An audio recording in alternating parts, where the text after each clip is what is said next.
U.S. Secretary of State joked about killing Kim Jong-un, and North Korea leader laughed.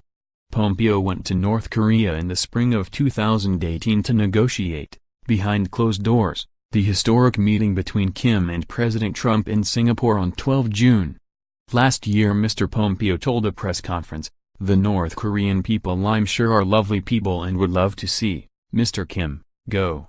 In the spring of this year, Mr. Pompeo was negotiating the summit between the two leaders, when he was head of the Central Intelligence Agency, CIA. At the time North Korea accused the organization of trying to assassinate Kim. Mr. Pompeo had spoken a number of times in favor of forceful regime change in the country after North Korea alleged to have carried out missile tests on the Korean peninsula. A few months later in July, Pompeo said he wanted to separate Kim from power.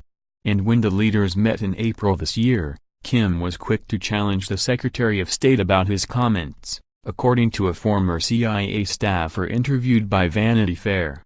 The magazine's report said, Pompeo didn't flinch. The CIA director joked that he was still trying to kill him, this former staffer said, and both men laughed.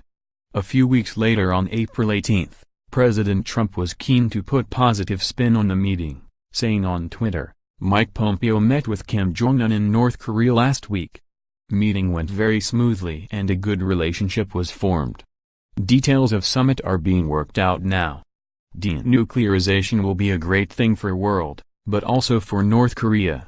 U.S. troops often train with their South Korean counterparts, rehearsing the North Korean leader's assassination."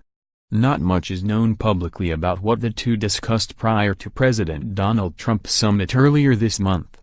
But his spur-of-the-moment quip worked well, as both Kim and Pompeo later posed for pictures and went on to further discussions.